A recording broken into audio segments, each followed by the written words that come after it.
नमस्कार, हम और छत्तीसगढ़ देख रहे हैं आप। छत्तीसगढ़ कांग्रेस की नई प्रभारी कुमारी शैलजा ने कहा है कि उन्हें बड़ी जिम्मेदारी मिली है। रायपुर में कांग्रेस के अधिवेशन को अच्छे से पूरा कराना उनकी जिम्मेदारी है। न्यूज 18 से बातचीत करते हुए कुमारी शैलजा ने कहा है कि गुटबाजी हर पार्टी में होती है। तो ये बड़ी खबर है, छत्तीसगढ़ कांग्रेस की नई प्रभारी कुमारी शैलजा, और उन्होंने कहा कि उन्हें बड़ी जिम्मेदारी मिली। सुनिए।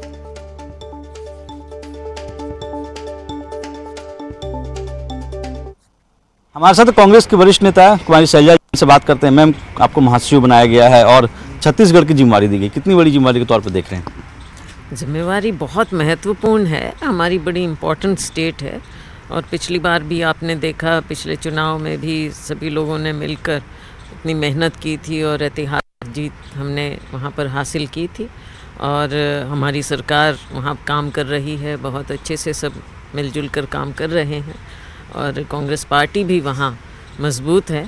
बीच में मैं एक बार गई थी वहाँ, तो देखा मैंने अच्छा कार्य, बहुत अच्छा कार्य हमारी सरकार वहाँ कर रही है। बहुत प्राथमिकताओं, जिस तरह से हर तबके को साथ लेकर कार्य कर रहे हैं, तो कई स्कीम्स के बारे में भी पता चला। बहुत अच्छा कार्य है। इसके अलावा देखिए, अब जैसे हमारा AICC का सेशन भी होना है वहाँ, वो है। और फिर अगला साल क्या कहें, अब ये तो आखिरी महीना है, तो चुनाव भी होने जा रहा है। हर चुनाव एक चुनौती तो होती ही है, लेकिन जिस तरह से लोग वहाँ काम कर रहे हैं, और मैं समझती हूँ कि जो जनरल सेक्रेटरी या इंचार्ज जो भी होते हैं, उनका कार्य केवल वहाँ पर वहाँ के लोगों को प्रोत्साहित करना, कांग्रेस पार्टी का मैसेज पहुँचाना और हाई कमांड का मैसेज पहुँचाना, वो कार्य होता है। और वो कार्य हमें करना है। अब राहुल जी जैसे पूरे देश में एक नया उत्साह, एक नई ऊर्जा लेकर आए हैं, इतनी मेहनत कर रहे हैं, तो ये भी हमारी जिम्मेवारी बनती है कि हम हर जगह, गांव-गांव तक और मोहल्ले तक, बस्ती तक उस संदेश को पहुंचाएं। तो ये भी हमारा सबका कार्य है। मैम, एक गुटबाजी की अगर बात करें तो गुटबाजी भी वहाँ चुनौती हुई, क्योंकि अगले साल चुनाव भी हैं। कांग्रेस के सिर्फ 2 राज्यों में ही अभी सरकार है। वहाँ अगर बात करें, भूपेश बघेल की बात करें, TS सिंहदेव की गुट की बात की जा रही है, इसको कैसे कंट्रोल करें? गुटबाजी वगैरह, ये तो इस चीज़ को गुटबाजी अब नाम दे दिया गया है, लेकिन हर जगह सीनियर नेता होते हैं और सब लोग आपस में, समय आता है, अपनी अपनी एम्बिशन होना स्वाभाविक है, लेकिन जब समय आता है, चुनौती असली चुनाव की आती है, तो सभी लोग मिलकर कार्य करते हैं। और हाई कमांड तो एक ही है ना हमारा।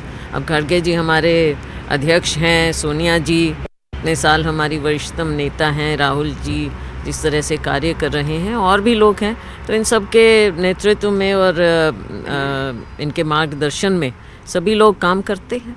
आपका रायपुर जाने का कोई कार्यक्रम बना है? कब जाने का प्रोग्राम बन सकता है आपका रायपुर? अभी बात करेंगे, फिर जाएंगे।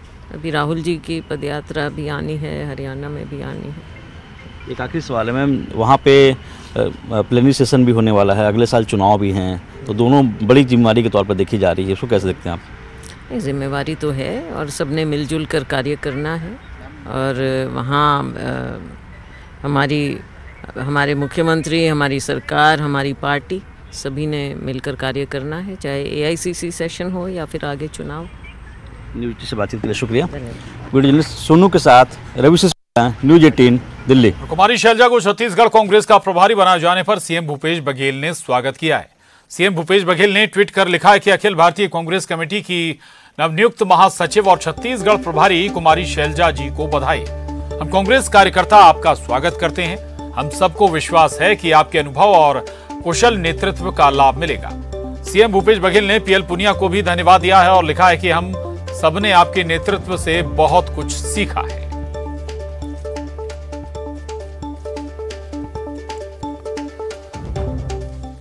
और PL पुनिया को हटाकर कुमारी शैलजा को प्रदेश कांग्रेस प्रभारी बनाए जाने पर पार्टी ने सामान्य सांगठनिक प्रक्रिया बताया है। PCC संचार प्रमुख सुशील आनंद शुक्ला ने कहा कि कुमारी शैलजा के प्रभारी बनने से छत्तीसगढ़ कांग्रेस में और बेहतर काम होगा।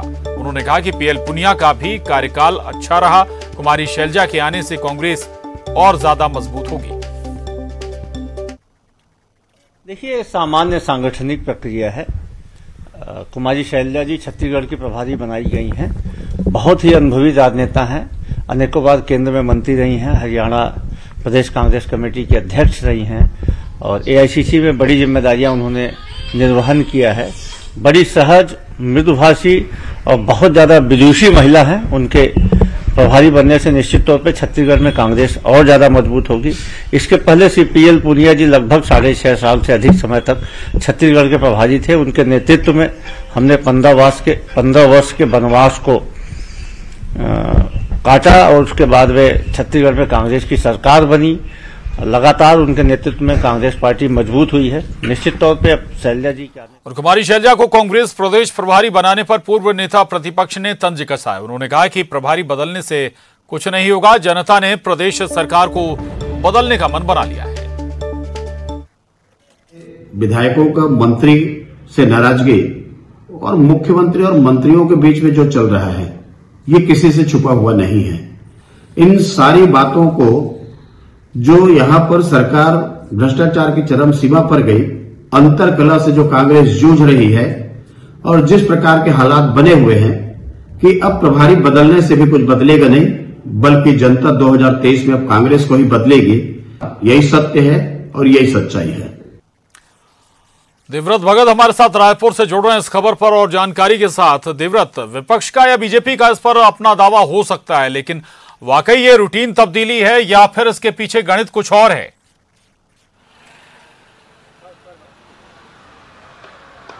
जी, ऐसे एक तरह से ये जो बदलाव हुआ है ये चुनाव को देखते ही हुआ है और चुनाव क्योंकि अगले साल है 2023 में चुनाव है, बड़ा बदलाव हुआ है कांग्रेस में और एक तरह से बड़ी चुनौतियां भी है क्योंकि पीएल पुनिया जब यहाँ पर प्रदेश प्रभारी बने थे उस वक्त सरकार बीजेपी की थी और सत्ता में लाना उनकी प्रमुख जिम्मेदारी थी।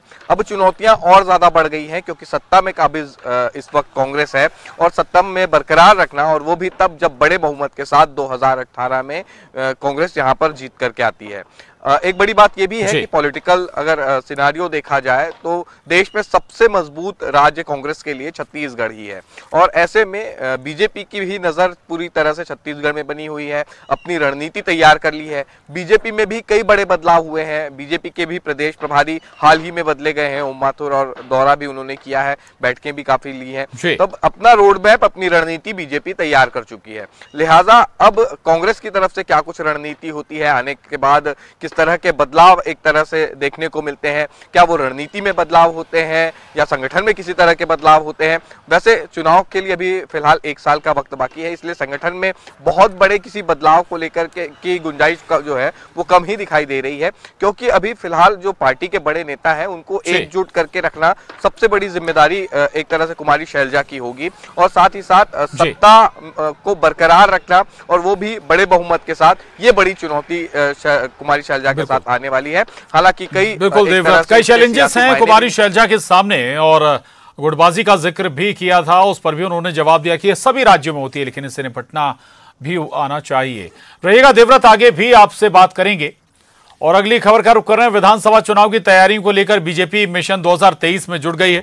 दिल्ली में पार्टी के केंद्रीय नेता इस पर मंथन कर रहे हैं। छत्तीसगढ़ के बीजेपी के सभी बड़े नेता दिल्ली में मौजूद हैं। पूर्व सीएम रमन सिंह, प्रदेश अध्यक्ष अरुण साव, संगठन महामंत्री अजय जामवाल, संगठन मंत्री पवन साय के साथ प्रदेश प्रभारी ओम माथुर भी दिल्ली में मौजूद हैं और सह प्रभारी नितिन नवीन भी दिल्ली में चर्चा कर रहे हैं। तो ये बड़ी खबर है, विधानसभा चुनाव की तैयारी को लेकर मिशन 2023 में जुड़ गई है बीजेपी। दिल्ली में पार्टी के केंद्रीय नेता इस वक्त बताया जा रहा है कि मंथन कर रहे हैं। और उधर गरियाबंद दौरे के दूसरे दिन मुख्यमंत्री भूपेश बघेल ने राज्य में सबसे पहले भगवान कुलेश्वर महादेव के दर्शन किए। पूजा अर्चना कर सीएम ने प्रदेश की खुशहाली की कामना की। उसके बाद सीएम ने अधिकारियों के साथ समीक्षा बैठक की जिसमें विकास कार्यों की प्रगति के बारे में जानकारी ली और अधिकारियों को जरूरी निर्देश भी दिए। समीक्षा बैठक के बाद सीएम बघेल ने प्रेस कॉन्फ्रेंस की और मीडिया को विकास कार्यों की जानकारी दी। सीएम ने कहा कि राज्य में विधानसभा में कुल 68,59,93,203 के 203 विकास कार्यों की सौगात दी गई है। राज्य के बाद सीएम भूपेश बघेल की भेंट मुलाकात कार्यक्रम आज बिंद्रानवागढ़ विधानसभा क्षेत्र में है।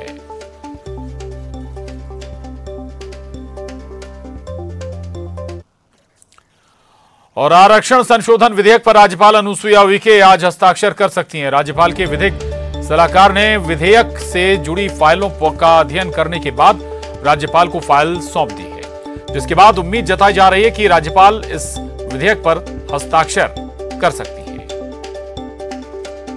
तो ये बड़ी खबर है रायपुर से आरक्षण। और बड़ी खबर मनेंद्रगढ़ से है। ग्राम जिल्दा में दबंगों ने ग्रामीण को का घर तोड़ दिया। पीड़ित परिवार के साथ मारपीट भी की गई है। दबंगों ने अवैध कब्जा हटाने का आवेदन दिया था। तहसीलदार ने कब्जा हटाने पर रोक लगा दी थी और रोक लगाने के बाद भी दबंगों ने घर तोड़ दिया। 11 आरोपियों पर मामला दर्ज किया गया है। खड़गवा इलाके के जिल्दा पंचायत की ये घटना है। इस जगह पे हम लोग 10 सालों से घर बना के रह रहे थे और अभी कुछ दिनों पहले इन लोग तहसील से हटवाने का आदेश जारी करवाए थे। तो तहसीलदार साहब आदेश जारी कर दिए थे 5 तारीख तक हटाना है इसको करके, लेकिन हम लोग एसडीएम में आवेदन दिए और वहाँ से स्थगन जारी हो गया था। और स्थगन अभी शुक्रवार को ही हो गया था, 3 तारीख को ही 2 तारीख को, लेकिन उस आदेश को ये लोग नहीं माने और ज़बरदस्ती घर को तोड़फोड़ कर दिए और मम्मी के साथ मारपीट भी किए और रोड में पटक भी दिए थे इंदर सिंह के द्वारा। और इसमें सागर सिंह था, अयोध्या प्रसाद था, अखिल चंद था, इंदर सिंह, रामनारायण, कुमार सिंह, संतोष सिंह, लक्ष्मणिया और कंचन सिंह, साधना सिंह, प्यारो भाई, ये सभी लोग मारपीट किए और घर को, बाकी और अन्य लोग थे।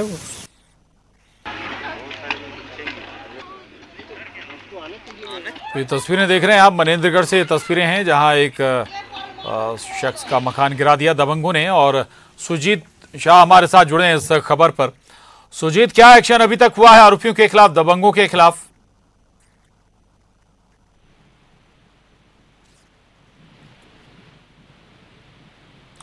सुजीत, आवाज आप तक पहुंच रही है? जी। सुजीत, रोक के बाद क्यों ढहा दिया दबंगों ने मकान को? पुलिस ने क्या कुछ एक्शन अभी तक लिया है? जी देखिए, आपको बता दो पूरा मामला खड़गवा जनपद पंचायत के ग्राम पंचायत जिल्दा का है, जहां पे ग्रामीणों ने गौचर की जमीन पर जो अवैध कब्जा करके 10 सालों से रह रहा था जो ग्रामीण, उसके खिलाफ तहसील कार्यालय में आवेदन दिया गया था कि ये अवैध कब्जा है, क्योंकि यहाँ हटाया जाए, जिसको लेकर के तहसीलदार खड़गवा ने अवैध कब्जा हटाने को लेकर निर्देशित किया था, जिसको लेकर के 5 तारीख तक समय दिया गया था। लेकिन पीड़ित जो है वो ग्रामीण, उसने अपील किया था। अपील पे उन्हें जो आदेश दिया था तहसील का, उसमें रोक लगाया गया था, लेकिन ग्रामीणों ने आदेश का पालन नहीं किया और ग्रामीणों ने वहाँ के जो ग्रामीण थे सभी मिल करके जो पीड़ित परिवार है उनका घर तोड़ दिया गया। साथ ही आपको बता दूं, जो पीड़ित परिवार में वहाँ पे जो बुजुर्ग महिला रह रही थी, उनको घर से बाहर निकाल करके रोड तक घसीटा गया, उसमें मारा गया। पूरे मामले को लेकर के 11 आरोपियों को पुलिस ने मामला दर्ज किया है और उसकी गिरफ्तारी कर रही है। जी ठीक है, शुक्रिया सुजीत आपका इस पूरी जानकारी के लिए, धन्यवाद।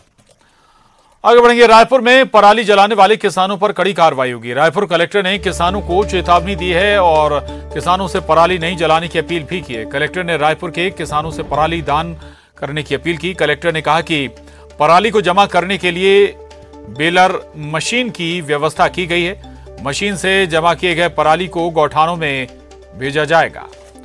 तो ये बड़ी खबर है। एक तो चेतावनी भी है किसानों के लिए और दूसरा अपील भी है कि पराली जलाएं नहीं बल्कि दान करें। देवव्रत भगत हमारे साथ जुड़े हैं और जानकारी के साथ। देवव्रत, इस व्यवस्था में क्या होगा? पराली अगर किसान जलाएंगे नहीं तो फिर उसे खेत से हटाया कैसे जाएगा और कैसे उस पराली को किसान दान कर पाएंगे? देवव्रत जी प्रशांत, पराली को छत्तीसगढ़ में पैरा कहा जाता है और मवेशियों के एक तरह से चारे के रूप में ये काम आता है। जिस तरह से ये देखा गया कि पहले छत्तीसगढ़ में एक तरह से पराली जलाने की कोई परंपरा नहीं थी, लेकिन अभी लगातार ये शिकायतें मिल रही हैं कई जिलों से कि पराली जलाई जा रही है। अब ऐसी स्थिति में एनजीटी के नियमों का यहाँ पर पालन करना है और इसलिए रायपुर कलेक्टर ने ये निर्देश दिए हैं कि पराली जलाने वाले पर सख्त कार्रवाई की जाए और जो एनजीटी के दिशा निर्देश है उसके मुताबिक ये पूरी कार्रवाई हो। हालांकि पहले भी मुख्यमंत्री जो है वो पैरादान की अपील कर चुके हैं, इसका पूरा अभियान जो है वो प्रदेश भर में चल रहा है और उसी कड़ी में रायपुर में भी रायपुर कलेक्टर ने एक तरह से पैरादान करने की अपील किसानों से की है। इसके लिए बकायदा मशीन भी मंगाया गया है। अगर कहीं पे कोई किसान को दिक्कत है तो वो उस मशीन से अपने खेत पे बुलवा सकता है, जिला प्रशासन से सहायता ले सकता है और फिर वहां से इकट्ठी की गई जो भी पराली होगी उसे गौठान लाया जाएगा और मवेशियों के चारे के रूप में इसका इस्तेमाल किया जाएगा। तो दिशा निर्देश तो फिलहाल दे दिया गया है और किसानों को सख्त हिदायत दी गई है कि पराली ना जलाएं। अब देखना होगा कि कलेक्टर के इस निर्देश का कितना पालन रायपुर जिले में होता है, क्योंकि फिलहाल तो छत्तीसगढ़ की जो परंपरा रही है वो पैरा दान की ही शुरू की जा रही है और कितना दान गौठानों में आता है ये भी। जी चलो, बहुत शुक्रिया आपका इस पूरी जानकारी के लिए देवव्रत। आगे बढ़ेंगे। स्मार्ट सिटी रैंकिंग के लिए राजधानी रायपुर के बुजुर्ग को शहर भ्रमण कराया गया। अनुभव यात्रा के तहत सीनियर सिटीजन्स को शहर दिखाया गया, जिसमें कौशल्या मंदिर, राम मंदिर और ITMS में शहर का ट्रैफिक मैनेजमेंट को भी बुजुर्गों ने देखा।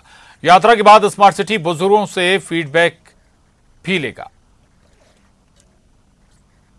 स्मार्ट सिटी रैंकिंग के लिए शहर के सीनियर सिटीजन से भी फीडबैक लिया जा रहा है और इसके लिए बाकायदा एक अनुभव यात्रा निकाली जा रही है। जो शहर के तमाम सीनियर सिटीजन्स हैं वो आपको दिखाई दे रहे होंगे और शहर के अलग अलग इलाकों का भ्रमण एक तरह से अनुभव यात्रा में कराया जाएगा और कई सारे अनुभव जो हैं उनके साथ शेयर किए जाएंगे। किस तरह से ये जानकारी हम ले लेते हैं CEO हैं स्मार्ट सिटी के। स्मार्ट सिटी द्वारा ये आयोजन किया जा रहा है, वजह क्या है?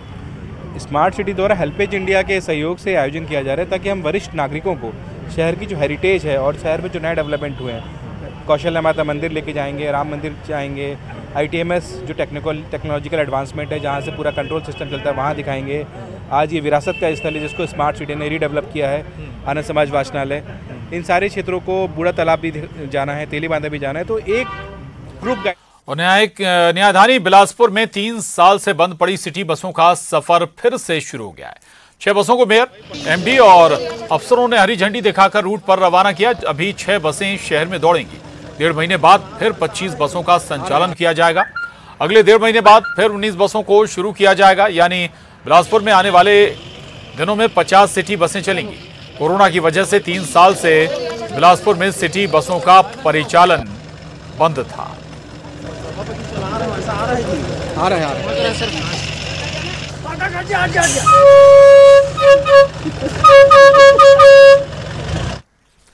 और अब देखिए 25 सेकंड 25 खबर। राजेंद्र दौरे पर CM भूपेश